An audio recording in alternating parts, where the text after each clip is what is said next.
Hello दोस्तों, नमस्कार। आज फिर एक नई कहानी the portrait of a lady का हिंदी रूपांतरण जो कि खुशवंत सिंह जी के द्वारा लिखा गया है लेकर आप लोग के बीच में फिर आया हूँ। द पोर्ट्रेट ऑफ लेडी अर्थात एक महिला का चित्र। कहानी इंटरेस्टिंग है, इसको सुनते हैं, समझते हैं, बड़ा मज़ा आने वाला है। ये खुशवंत सिंह का स्वयं का ऑटोबायोग्राफी है, स्वयं की आत्मकथा है। उन्होंने अपने जीवन और अपनी दादी माँ दोनों के बीच में क्या रिलेशन था, कैसे वो अपनी दादी के साथ बहुत खुशी महसूस करते थे, उन्होंने बताना चाहा है। वो कहते हैं, मेरी दादी भी अन्य दादियों की तरह ही एक बूढ़ी महिला थी। 20 वर्ष में जब से मैंने उनको देखा था वह बूढ़ी और झुर्रियों से भरी हुई थी। लोग कहते हैं कि वह कहीं युवती थी और सुंदर भी थी और उनका अपना एक पति भी था, लेकिन इस पर विश्वास करना मुझे बहुत मुश्किल था। मेरे दादा का चित्र अंगीठे के ऊपर बैठक में लटका हुआ था। उन्होंने पगड़ी बांधी हुई थी और ढीले कपड़े पहने हुए थे। उनकी सफ़ेद लंबी दाढ़ी से उनकी छाती का अधिकतर भाग ढका हुआ था। वे कम से कम 100 वर्ष के दिखाई दे रहे थे। वे ऐसे नहीं लगते थे कि उनकी पत्नी तथा उनके बच्चे भी होंगे। वे तो ऐसे लगते थे जिन्हें केवल बस बहुत से पोते और पोतियाँ ही हो सकते थे। जहाँ तक मेरी दादी के जवान तथा सुंदर होने की बात है, वह घृणात्मक विचार की थी। वे हमें बताती थी कि बचपन में वे क्या खेला करती थी। उनके लिए ऐसा करना मूर्खता व अपमानजनक प्रतीत होता था तथा हम उन्हें ऐसा ही मानते थे जैसा वह हमें धर्मगुरुओं के विषय में कहानियाँ सुनाती थी। वे सदैव से छोटी मोटी तथा थोड़ी झुकी हुई थी। उनके चेहरे पर झुर्रियाँ पड़ी हुई थी जो एक दूसरे को काटती हुई कहाँ कहाँ जा रही थी, ये पता नहीं चल रहा था। हम विश्वास कर रहे थे कि हमने जब से उन्हें देखा था वे सदैव ऐसी ही दिखाई पड़ रही थी। वो बूढ़ी थी, इतनी बूढ़ी थी कि अब और अधिक बूढ़ी नहीं हो सकती थी तथा 20 वर्ष से उसी उम्र में रुकी हुई थी जब से मैंने उनको बचपन से देखा था। वे कभी सुंदर नहीं दिख रही थी, केवल वह सुंदर कही जाती थी। लोग कहते थे कि वो सुंदर हैं, लेकिन मुझे कभी नहीं लगा कि वो कभी सुंदर भी थी। वे घर में बेदाग सफ़ेद कपड़े पहनकर लंगड़ा कर चलती थी। अपने कुबड़ का संतुलन बनाए रखने के लिए अपने हाथ को कमर में रखकर चला करती थी और दूसरे हाथ में माला फेरा करती थी। उनके चांदी जैसे बाल उनके पीले झुर्रियों वाले चेहरे पर बेढंग तरीके से फैले रहते थे। उनके होंठ निरंतर चुपचाप प्रार्थना करने में हिलते रहते थे। हाँ, वो सुंदर थी। वे शीतकाल में पहाड़ी भूदृश्य से दिखाई पड़ती थी। स्वच्छ श्वेत शांत फैला हुआ क्षेत्र जहाँ शांति तथा संतोष का वातावरण था। मेरी दादी और मैं अच्छे मित्र बन गए थे। जब मेरे माता पिता शहर में रहने के लिए चले गए थे, वे मुझे उनके पास छोड़ गई थे तथा हम सदैव साथ साथ रहते थे। वो मुझे सवेरे उठाती थी तथा स्कूल के लिए तैयार करती थी। जब वे मुझे स्नान कराती थी, कपड़े पहनाती थी, तो अपने प्रार्थना नीरस तरीके से गाना गाती थी, इस आशा के साथ कि उन्हें सुनकर मैं याद कर लूँगा। मैं सुनता तो इसलिए था क्योंकि मुझे उनका स्वर अच्छा लगता था, मुझे उनकी आवाज़ अच्छी लगती थी, लेकिन मैंने याद करने की कभी चिंता नहीं की। फिर वे मेरी लकड़ी की तख्ती, जिसे उन्होंने पहले ही मुल्तानी मिट्टी से पोत रखा था, एक छोटी सी मिट्टी की दवात और सरकंडे की कलम लाती थी तथा उन्हें बस्ते में डालकर मुझे पकड़ा दिया करती थी। फिर हम एक मक्खन तथा शक्कर लगी हुई रोटी, बासी रोटी का नाश्ता करके स्कूल जाते थे। वे अपने साथ गांव के कुत्तों के लिए अनेक चपातियां भी ले जाती थी।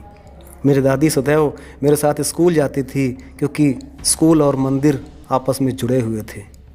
पुजारी हमें वर्णमाला तथा प्रातःकालीन प्रार्थना भी सिखाते थे। जब बच्चे बरामदे में दोनों ओर बैठकर वर्णमाला और प्रार्थना गाते थे, मेरी दादी अंदर बैठकर धार्मिक पुस्तकों का पाठ करती थी। जब हम दोनों अपना काम पूरा कर लेते थे तो हम दोनों घर की ओर चल पड़ते थे। गांव के कुत्ते हमें मंदिर के द्वार पर मिलते थे। हम जिस चपातियों को उनके पास डालते थे, वे उनके लिए आपस में लड़ते, गुर्राते और हमारा पीछा करते हुए चले आते थे। जब मेरे माता पिता आराम से शहर में बस गए थे, तब उन्होंने हमें भी शहर बुला लिया। हमारी मित्रता में यहाँ एक मोड़ आ गया। यद्यपि हम एक ही कमरे में रहते थे, फिर भी मेरी दादी मेरे साथ स्कूल नहीं जाती थी। मैं बस द्वारा अपने अंग्रेजी स्कूल जाने लगा था। गली में कुत्ते नहीं होते थे। उन्होंने घर के आंगन में चिड़ियों को ही दाना खिलाना शुरू कर दिया था। जो साल बीतते गए, हम एक दूसरे से कम मिलने लगे। वे कुछ समय तक तो मुझे जगाती रहीं तथा स्कूल के लिए तैयार भी करती रहीं। जब मैं वापस आता तो वे मुझसे पूछती थी कि अध्यापक ने तुम्हें क्या पढ़ाया है। मैं उन्हें अंग्रेजी के शब्द तथा पश्चिमी ज्ञान के बारे में, गुरुत्व का नियम, आर्किमिडीज के सिद्धांत तथा पृथ्वी के गोल होने की बातें बताता था। इससे वो दुखी हो जाती थी। वे मेरे पाठों में सहायता नहीं कर पाती थी। मुझे अंग्रेजी स्कूल में जो बातें वे पढ़ाते थे वह उन पर विश्वास नहीं करती थी तथा वह इस बात पर दुखी होती थी कि ईश्वर तथा धार्मिक ग्रंथों के विषय में कुछ नहीं बताया जाता। एक दिन मैंने आकर बताया कि हमें संगीत सिखाया जाता है। वे बहुत परेशान हो गई। उनके अनुसार संगीत का संबंध अशोभनीय चीज़ों से था। यह भिखारियों और वेश्याओं का एकाधिकार तथा भले लोगों का इससे कोई मतलब नहीं था। वह बोली तो कुछ नहीं, लेकिन उनके चुप रहने का अर्थ नाराज़गी था। इसके बाद वे मुझसे कभी बोलती नहीं थी। जब मैं विश्वविद्यालय में गया, बड़ा हो गया, कॉलेज में पढ़ने लगा, तो मुझे अलग से कमरा दे दिया गया। हमारी साझी टूट गई थी। मेरी दादी ने अपना एकांतवास शांत भाव से स्वीकार कर लिया था। वे किसी से बात भी नहीं करना चाहती थी। वे अपना चरखा छोड़ती ही नहीं थी। दिन भर चरखे पर ही अपना समय बिताती थी। वे सूर्योदय से लेकर सूर्यास्त तक चरखे पर ही बैठी रहती थी और भजन गाती रहती थी। वह थोड़ा आराम करने के लिए तीसरे पहर चिड़ियों को दाना डालने के लिए चरखे से उठती थी। जब वे बरामदे में बैठकर रोटी के टुकड़े छोटे छोटे करके उसे आंगन में फेंकती थी और सैकड़ों छोटे छोटे चिड़िया, गौरैया उनके चारों ओर इकट्ठा हो जाती थी और चीं चीं करके उन्हें पागल बनाती थी। कुछ आकर तो उनके पैरों पर और कुछ उनके कंधों पर, यहाँ तक कि कुछ उनके सिर पर भी बैठ जाती थी। वे मुस्कुराती रहती थी और केवल उन्हें कभी भी भगाती नहीं थी। वो आधा घंटा उनके लिए पूरा दिन सबसे अधिक खुशी भरा समय होता था। उस आधा घंटे में वो पूरे दिन भर की खुशियाँ जी लेती थी। जब मैंने आगे पढ़ाई के लिए विदेश जाने का निश्चय किया, मुझे विश्वास था कि मेरी दादी बेचैन हो जाएंगी। मुझे 5 वर्ष दूर रहना था तथा कोई भी उनकी आयु के बारे में विश्वास के साथ कुछ नहीं कह सकता था, क्योंकि वो बूढ़ी हो चली थी। कभी भी वो ईश्वर के पास जा सकती थी। लेकिन मेरी दादी को तो विश्वास था। वो भावुक भी नहीं हुई। वे मुझे रेलवे स्टेशन तक छोड़ने गई, लेकिन ना तो बोली और ना कोई भावनात्मक शब्द कहा और ना ही उदास थी। उनके चेहरे पर वो ललाट में चमक अभी भी थी जो पहले हुआ करती थी। मेरे दूर जाने से मेरी दादी को कोई अफसोस नहीं था, क्योंकि उन्होंने अब एकांतवास में रहना स्वीकार कर लिया था और उन्हें यकीन हो गया था कि मैं पढ़ने जा रहा हूँ, अच्छा इंसान बनने विदेश जा रहा हूँ, अच्छा इंसान बन कर के लौटूंगा। इसलिए वह मेरे आने तक मेरा इंतज़ार करेंगी। उनके आँखों को देखकर ऐसा ही लगता था। उनके होंठ प्रार्थना करते हुए हिलते रहे। उनका मस्तिष्क प्रार्थना से खोया हुआ था। उनकी उंगलियां अपना माला फेर रही थी। उन्होंने चुपचाप मेरे माथा चूमा और जब मैं चला तो मैंने उस गीली छाप को अपने शारीरिक संपर्क की अंतिम मूल्यवान निशानी समझकर उसे अपने मन में संभाल रखा, इस उम्मीद के साथ कि शायद मैं दादी को दोबारा देख पाऊँ या नहीं। लेकिन ऐसा नहीं हुआ। मैं 5 वर्ष बाद घर वापस आ गया और वो फिर मुझे स्टेशन पर बुलाने जाती है।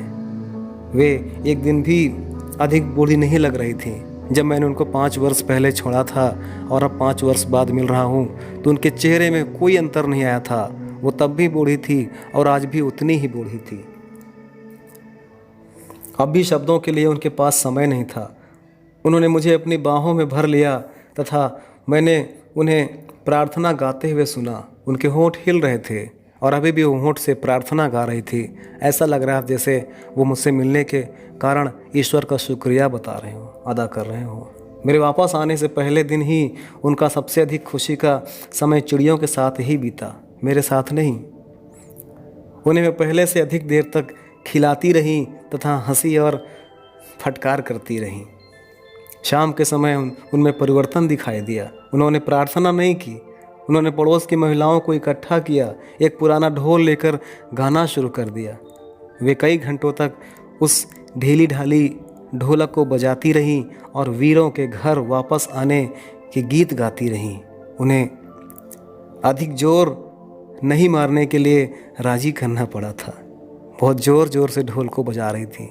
उन्हें मना करना पड़ा, उन्हें राज़ी करना पड़ा कि और आप धीरे धीरे गाइए, धीरे धीरे खुशियाँ मनाइए, आपकी सेहत कमज़ोर है, आपका शरीर साथ नहीं दे रहा है। यह पहला अवसर था जब से मैंने उन्हें देखा कि आज उन्होंने प्रार्थना नहीं किया था। जब से मैंने होश संभाला था और जब से मैं उनको देख रहा था, वो हर सुबह, हर शाम, हर दिन ईश्वर की प्रार्थना में समय बिताती थी। आज वो पहली संध्या थी जब मेरी दादी ने पूजा पाठ करने के बजाय मेरे स्वागत में गीत गाना उचित समझा। वो भी पड़ोस की महिलाओं को बुलाकर खुद गाया, ढोल बजाया। अगली प्रातः में बीमार पड़ गई। बुखार हल्का था। डॉक्टर ने हमें बताया कि उतर जाएगा, लेकिन मेरी दादी का विचार भिन्न था। उन्होंने हमें बताया कि अब उनका अंतिम समय निकट आ गया है। उन्होंने कहा कि चूँकि वे अपना अंतिम समय के कुछ घंटे प्रार्थना करना भूल गई थी, उनके पास हमसे बातों के समय नष्ट करने की फुर्सत नहीं थी। हमने विरोध किया, उन्होंने हमारे विरोध को ध्यान नहीं दिया। वे शांतिपूर्वक बिस्तर पर लेटी हुई प्रार्थना कर रही थी तथा माला फेर रही थी। इससे पहले कि हम संदेह करते, उनके होंठ हिलने बंद हो गए और माला उनकी निर्जीव उंगलियों से गिर गया। उनके चेहरे पर शांत पीलापन फैल गया तथा हम जान गए कि अब वे मर चुकी हैं। हमने रीति रिवाज के अनुसार उन्हें बिस्तर पर उठाकर फर्श पर लिटाया तथा उन पर लाल कफन लिटा दिया। कुछ घंटे दुख मनाने के बाद हम उन्हें छोड़कर अर्थी का व्यवस्था करने के लिए चले गए। सायंकाल हम दाह संस्कार के लिए अर्थी लेकर उनके कमरे में गए। सूर्य छिप रहा था तथा उनके कमरे में और बरामदे में सुनहरी रोशनी का चमक फैली हुई थी। हम आंगन के बीच में ही रुके। पूरे बरामदे तथा उनके कमरे में जहाँ वे कफन पर लिपटी हुई थी, हजारों चिड़िया बिखरी हुई पड़ी थी। हजारों चिड़िया वहाँ पर उछल कूद कर रही थी, इकट्ठा हो गई थी। चींची नहीं कर रही थी आज वो। जब भी दादी माँ भोजन खिलाती थी, उनको रोटी का टुकड़ा डालती थी, तमाम सैकड़ों चिड़िया आकर के आंगन में इकट्ठा हो जाती थी और चींची की आवाज़ से पागलपन चारों तरफ फैल जाता था। लेकिन आज वही चिड़िया तो आ गई थी, दादी के पास बैठी थी, हमारे पास बैठी थी, लेकिन आज उनके अंदर चींची की आवाज़ नहीं थी। आज वो शांति से चुपचाप दादी के पास बैठी थी। हमें पक्षियों पर दया आई। मेरी माँ उनके लिए कुछ रोटी लेकर आई। उन्होंने जैसे मेरी दादी किया करती थी, रोटी के टुकड़े इकट्ठा किए और उसके बाद उनको आंगन में डाल देती हैं। चिड़ियों ने रोटी की ओर देखा तक नहीं। वही चिड़िया जो रोटी देख करके दौड़ती थी खाने के लिए, आज वही चिड़िया चुपचाप शांति से बैठी हुई है, रोटी की तरफ नहीं दौड़ती हैं। आज ऐसा लग रहा था उन्हें शांति की इच्छा हो गई है।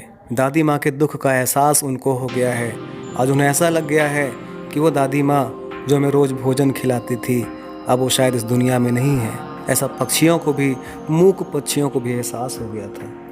जब हम अपनी दादी के मृत शरीर को लेकर चले, वे चुपचाप उड़ गईं। अगले दिन सफाई वाली रोटी के टुकड़े झाड़ू लगा कर के इकट्ठा करती है और उसे कूड़ेदान में डाल देती है। बस इतनी सी थी कहानी। अगर कहानी आपको पसंद आए तो एक लाइक ज़रूर करिएगा, अपने दोस्तों को शेयर करिएगा, चैनल को सब्सक्राइब करिएगा। Thank you. जय हिंद।